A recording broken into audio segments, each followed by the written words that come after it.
Dear students, you welcome to twelfth class political science chapter 5 Congress प्रणाली, चुनौतियां और पुनर्स्थापन। तो आज हम रीड करने वाले हैं the 1971 election and the restoration of Congress.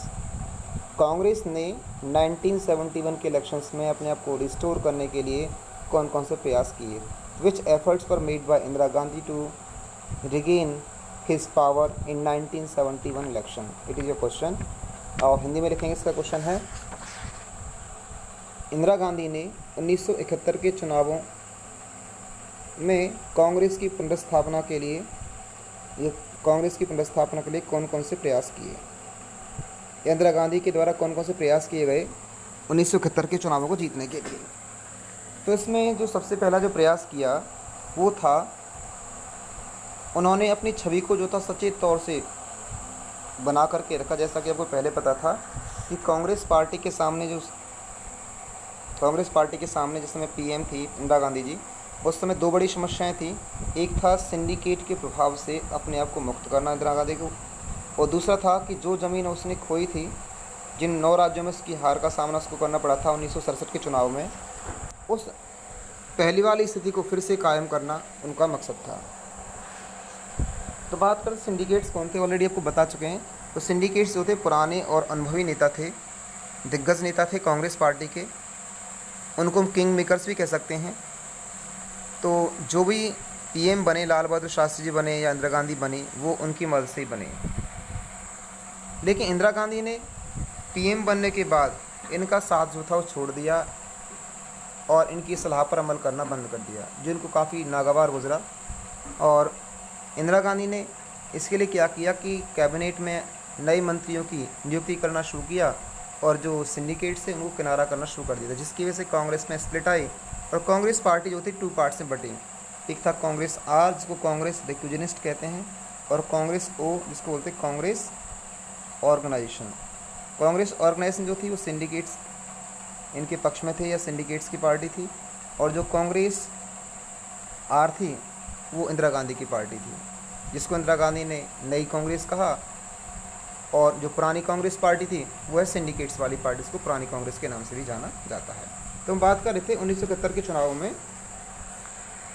अपने बहुमत को फिर से हासिल करने के लिए इंदिरा गांधी जी ने कौन कौन से प्रयास किए। तो पहला प्रयास था, उन्होंने अपने आप को समाजवादी रंग में रंगना पेश किया। समाजवादी रंग का मतलब होता है कि उत्पादन के जो साधन होंगे समाज में, उन पर जो अधिकार होगा वो किसका होगा, जनता का होगा। समाज में उत्पादन के साधनों पर जो अधिकार होगा जनता का, अर्थात एक तरह से समाज में जो कुछ लोग होंगे एक तरह से उनको एक तरह से आज़ादी दी गई। तो उसके लिए हम करेंगे ये सोशलिस्ट जो क्रेडिट्स था उनको देना उन्होंने शुरू कर दिया था इसके लिए।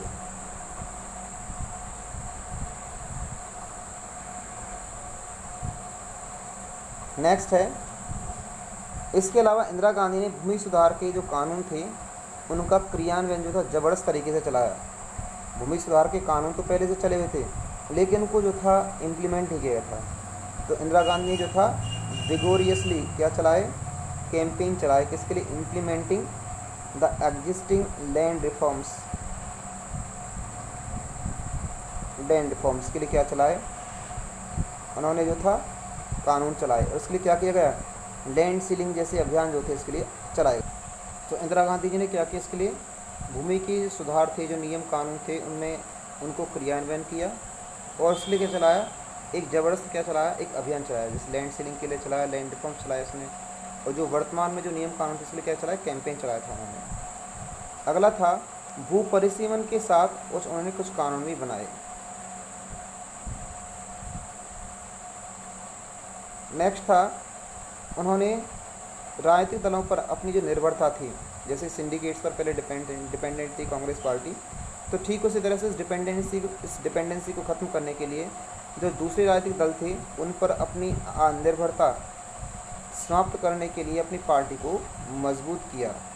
तो क्या किया, ये था आपका डिपेंडेंसी जो थी उसको ख़त्म किया, ठीक है, और अपनी पार्टी को जो था स्ट्रेंथन किया पार्लियामेंट में। इसके अलावा उन्होंने 1970 के इलेक्शंस में या 1970 के दिसंबर में लोकसभा भंग करने की सिफारिश का जो तो कदम था उन्होंने उठाया। उन्होंने इंदिरा गांधी ने क्या किया, रिकमेंडेशन की किसके लिए, 1970 के दिसंबर में लोकसभा को डिसॉल्व करने के लिए। ठीक है, जिससे कि 1971 के इलेक्शंस में अपने आप को क्या फुल मैंडेट से जो है अपनी सरकार को ला सके। 1 मार्क्स से क्वेश्चन बनता है कि जो पहले आम चुनाव, जो लोकसभा के लिए जो 5वें आम चुनाव थे वो कब हुए थे। जो 5th जो इलेक्शंस थे वो हुए थे लोकसभा के फरवरी 1971 में हुए थे। तो एक बार फिर से रिपीट कर लेते हैं हम इसको कि 1971 के इलेक्शंस में अपने आप को रिस्टोर करने के लिए कांग्रेस पार्टी ने कौन कौन से काम किए। तो पहला था सोशलिस्ट क्रेडेंशियल्स जो थे उसने यूज़ किए, समाजवादी रंग में अपनी छवि को पेश करना शुरू किया इंदिरा गांधी ने। दूसरा था भूमि सुधार के जो कार्यक्रम थे, मौजूदा कानून थे, उनका क्रियान्वयन किया, उसके लिए ज़बरदस्त अभियान चलाए। अगला पॉइंट नंबर 3 लिखेंगे, भू परिसीमन के लिए कुछ कानून भी बनवाए। नेक्स्ट पॉइंट करेंगे 4th पॉइंट, राजनीतिक दलों पर अपनी निर्भरता को ख़त्म किया और इसके लिए अपनी पार्टी को संसद में मजबूत किया था। क्योंकि इस बार की जो पार्टी थी 1967 की जो पार्टी थी वो सत्ता में तो आई, लेकिन डीएमके और भारतीय कम्युनिस्ट पार्टी जैसे जो दल थे इनके आधार पर बहुमत उनका बना और तब जाकर के इंदिरा गांधी पार्टी में आ पाई थी। लेकिन वो अगली बार ऐसा नहीं चाहती थी और इसके लिए उन्होंने सिफारिश की। 1970 के दिसंबर में लोकसभा को उन्होंने क्या किया, डिसॉल्व करने का फैसला लिया। और अगला है 1 मार्क्स के लिए जो क्वेश्चन है, यहाँ तक थे आपके पॉइंट्स, ये आपके 1 मार्क्स के लिए से है। 1971 में इलेक्शंस हुए थे, 5वें इलेक्शंस फरवरी माह में हुए थे ये। तो 1971 के इलेक्शंस में आने के बाद आने के लिए बहुत सारे जो थे वायदे किए। तो इसके लिए क्या था, कांग्रेस पार्टी के 2 ग्रुप बढ़ चुके थे, नई कांग्रेस और पुरानी कांग्रेस। अब बात करते हैं मुकाबला या कंटेस्ट, इसमें इसका मुकाबला हुआ, कंटेस्ट हुआ। और जो कंटेस्ट था, चुनाव जो मुकाबला था वो जान पड़ रहा था पुरानी कांग्रेस की नई कांग्रेस के खिलाफ। सबको लग रहा था कि जो नई कांग्रेस बनी है वो ज़्यादा दमदार पार्टी नहीं है और जो इलेक्शन है वो तो कौन जीतेगी, वो तो सिंडिकेट जो है, जो पुरानी पार्टी है, जो पुरानी कांग्रेस है वही जीतेगी। तो लग रहा था कि कांग्रेस आर और कांग्रेस ओ के बीच में मुकाबला था। इसके अलावा जो बड़ी जो साम्यवादी, गैर साम्यवादी और गैर कांग्रेस विपक्षी पार्टियां थी उन्होंने एक गठबंधन बना लिया था और इसको बोलते हैं ग्रैंड अलायंस। तो आपका जो क्वेश्चन बनेगा यहाँ से बनेगा, ये ग्रैंड अलायंस क्या होता है, ग्रैंड अलायंस क्या था ये। तो ग्रैंड अलायंस क्या था, जो सभी जो बड़ी गैर साम्यवादी और गैर कांग्रेसी जो विपक्षी पार्टियां थी, तो कौन कौन सी, एक तो all the major non communist and the non कांग्रेसी अपोजिशन जो पार्टीज थी, उन्होंने एक इलेक्टोरल अलायंस बनाया और इस अलायंस को नाम दिया उन्होंने ग्रैंड अलायंस। ठीक है, इसको क्या नाम दिया, ग्रैंड अलायंस कहा। अब ग्रैंड अलायंस में कौन कौन सी पार्टी शामिल थी, तो उनके नाम थे आपके स्वतंत्रता पार्टी, एसएसपी, पीएसपी, भारतीय जनसंघ स्वतंत्रता पार्टी एंड द भारतीय क्रांति दल। ये सारी जो पार्टियां थी वो इसमें शामिल थी और इसका नाम दिया गया क्या, ग्रैंड अलायंस। और जो रूलिंग पार्टी थी, जो इंदिरा गांधी की पार्टी थी, वो किसके साथ शामिल थी, 1 मार्क्स के लिए क्वेश्चन बनता है उस समय, तो ये थी सीपीआई के साथ। इंदिरा गांधी की जो पार्टी थी या कांग्रेस जो आर थी वो थी, इसने सीपीआई के साथ अपना अलायंस बनाया, गठबंधन बनाया ताकि चुनाव को वो जीत सकें। अब नेक्स्ट जो आपका पार्ट आता है कि 1971 के इलेक्शंस में इंदिरा गांधी ने कौन कौन से एजेंडा या कौन कौन से कार्यक्रम चलाए और जनता के सामने कौन कौन से एजेंडा रखे ताकि वो इलेक्शन जीत सके। तो क्वेश्चन करेंगे, नोट करिए, 1971 के चुनावों में इंदिरा गांधी ने कौन कौन से एजेंडा और कार्यक्रम जनता के सामने रखे। ठीक है, तो उसने जनता के सामने रखे। जो सबसे पहला जो काम था कि इंदिरा गांधी ने देश भर में घूम घूम करके कहा कि जो ग्रैंड अलायंस है इसके पास कोई काम नहीं है, कोई मुद्दा नहीं है इसके पास, वो केवल एक ही मुद्दा है, एक ही काम है विपक्षी गठबंधन का, वो क्या है, इंदिरा हटाओ, बाकी कोई इनके पास कोई मुद्दा नहीं है। ये किसने कहा, इंदिरा गांधी के साथ। तो ये एक मुद्दा था किसके पास, ये इसने घूम घूम करके कहा इंदिरा गांधी ने कि इनके पास कोई मुद्दा नहीं है सिवाय इसके कि इंदिरा गांधी को हटाया जाए।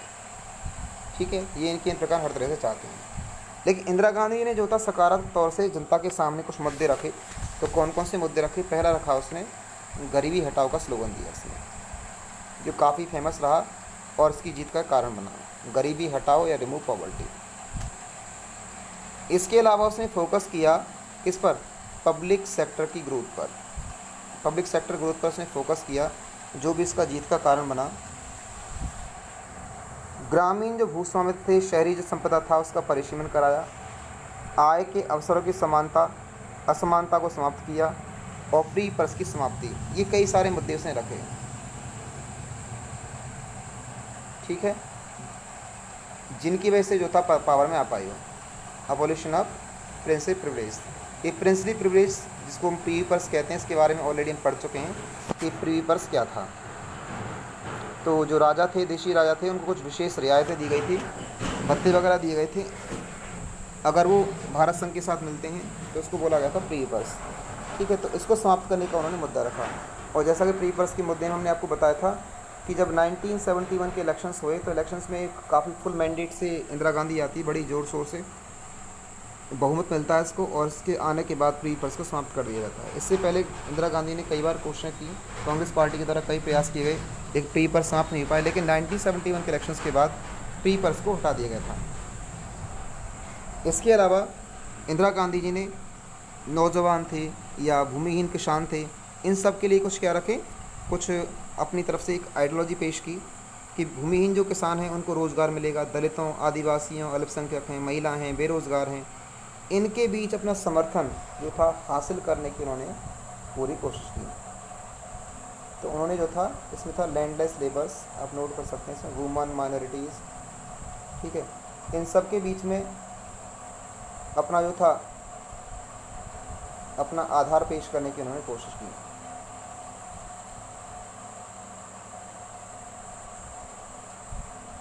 यस, ये आपके अंडरलाइन हो चुके हैं, देख सकते हैं। तो इस तरह से इंदिरा गांधी ने ये कार्यक्रम पेश किए जनता के सामने, ताकि 1971 के इलेक्शंस को वो जीत सकें। आज के लिए बस इतना ही, धन्यवाद। कल हम पढ़ेंगे 1971 के इलेक्शंस के परिणाम और उसके बाद की पॉलिटिक्स के।